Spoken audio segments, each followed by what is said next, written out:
नमस्कार नमस्कार बंधुगण। वर्ल्ड फूड सेफ्टी डे अंतर्जातीय खाद्य सुरक्षा दिवस जून 7 तारिख रे प्रत्येक वर्ष पालन करा जाए। ए दिनटी रो उद्देश्य होची माने सुरक्षित एवं पौष्टिक खाद्यर आवश्यकता उपरे जनसाधारणकर सचेतनता को बढ़ावा। सेमाने जेपरी सुरक्षित खाद्य खाती एवं पौष्टिक खाद्य खाती ता सहित सुस्थ वातावरण रे तांका जीवनटी जिमती कटिब खाद्य पानीय जोगु सेइथि जोगु अंतर्जातीय खाद्य सुरक्षा दिवस पालन करा जाए। यह यूनाइटेड नेशन बा युक्त राष्ट्र संघ द्वारा इंस्ट्रक्शन ने पालन करा जाउछि। प्रत्येक वर्ष यार गोटे गोटे विषय वस्तु आसे एवं से विषय वस्तु उपरे वर्षटी पालन करा जाए। ए वर्ष आसुची जे food safety prepare for the unexpected. भविष्य रे कौन घटिब आमे जानिने, तेणुकरी खाद्य सुरक्षा दृष्टि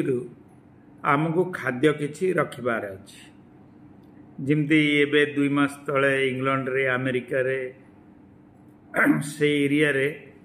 2 मास पई फूड रखिबा पई समस्त को कहि दिया गला, कारण वर्तमान युद्ध चली यूक्रेन और रशिया काले यूरोप रे किछि हबो, तेणुकरी से माने खाद्य को रखिबा पई कुहाई से टाइप रो जिनस जो गुडा को अनएक्सपेक्टेड जिनस बा भविष्य रे आमे जानिने कोन घटना घटिबो सेथिपाई सुरक्षित एवं सचेत रहिबा पाई ए वर्षर नारा दिया जाइछि। एवं खाली जे जिनिस आमे रखिदेले हबो ए कथा नुह, या पाई पूर्व प्रस्तुति तो रहिबो। अघटन केतेबेले घटिबो तो आमे जाने ना। आमर जिमती भारतीय माने घरे चाउल मुख्य भाव में आमर सब बेले रहउछि, बिलरु होउछि, लोक चाउल किनि रखुचंती बा निजे बनईकरी रखुचंती। सेमती सबु जिनिसर पौष्टिकता नष्ट होई नथिबा जिनिस को ही घरे रखि पारिले आपण जो मासे 2 मास तक व्यवहार करिवे सेगुडी को जिमती नष्ट नहब बा से समय उल्लंघन समय पूर्वरु आपण ताकू व्यवहार करने थिबे। केबे केबे हठात असुस्थता एवं विपर्जय मध्य एई सबु खाद्य पई घटिबार नजर मध्य रहिछि। ताले हमकु किपरि भाबरे आमे निजुकु रेडी करिबा, आमे इमती खाद्य को उपभोग करिबा उचित जहा मानवर स्वास्थ्य पई क्षतिकारक हेइ नथिबो एवं सफा सुतरा थिबो एवं आमको आम शरीर को ऊर्जा प्रचुर मात्रा रे देई पारुथबो एवं संरक्षण एवं वितरण समय रे मध्य सतर्कता पूर्ण भाव रे सेथिरे कोनोसी आवर्जना माने रोग वैराग भल मंद ये सब जिमती धूलिकणा अन्य प्रवेश न करे सेथिपाई मध्य दृष्टि देवा को पड़िबो। खाद्य असुरक्षा हेले असुविधा कौन हुए, शिशु जन्ममा उपरे भी प्रॉब्लम पड़े एवं मनुष्य शरीर उपरे विषाक्त प्रभाव मध्य देखा जाए। लंबा समय रोगी सब बाहरती, खूब लंबा रोगी रोग हठात भल हुए लंबाई करी चले एवं अनाहार मध्य केतेक लोक रही जाती एवं एथुरु आमे सफा हवा केमती ना, एथुरु सफा हवा को हेले घर खाद्य खाइबा उचित एवं घरे खाद्य प्रस्तुति समय रे समस्तंकर हाथ गोड़ गाधुआ पाधुआ सफा रहिबा उचित एवं अपरिचित खाद्यरु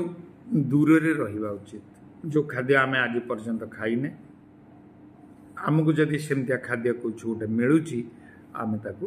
ग्रहण करबा अनुचित। स्थानीय बाजार रु जेतेबेले आमे खाद्य चयन करूचे बा खाद्य जिनस पत्र आणुचे एवं बहुत जिनस पैक्ड जिनस आमको आनिबा को होउची तो सेतेबेले यूज बिफोर बा बेस्ट बिफोर जो तारीखटी अच्छी से तारीखटी देखा एक्सपायरी डेट जीवा पूर्व आमे ताको आनिबा चेष्टा करिबा उचित एक्सपायरी डेट रो गोटे मास पूर्व आमे ताको शेष कर दबा उचित एक्सपायरी मासरे भी रखिले सेते भल नुहे एवं आजिर तारीख रे आमे ग्रामांचल लोक मानकु सचेतन करिबा मध्य ए दिवस पालनर एक लक्ष्य एवं सुस्थ खाद्य सुस्थ जीवन यह हेउची मनुष्यर अधिकार पृथ्वीवासी अधिकार एवं यह दायित्व मध्य विभिन्न प्रकार रंग बेरंगी खाद्य ठू दूरी रहिबा उचित रंग भी विषपूर्ण ताठू मध्य आमे निजको दूरे रखिले शरीर को भल रखि पारिबा एवं गाँ गहली रे बहुत जिनस एक्सपायरी डेट रो जिनस भी गाँ गहली रे बिक्री करे दिया जाउची ताकू लोकों को सतेज सचेतन करवा उचित खाद्य देखिकी खाइबा उचित अजाणत खाद्य खाइबा अनुचित यही प्रश्न उठुची खाद्य पई स्वच्छता रखिबा नित्यंत जरूरी फ्रिज रे सठिक रूपे सठिक जिनस रखिबा उचित एवं मियाद पूर्व तारीख को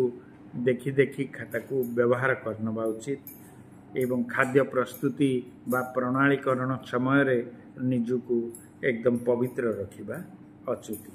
तेणुकरी यही वर्ल्ड फूड सेफ्टी डे रे आसंतु आम समस्त मिसी शपथ नवा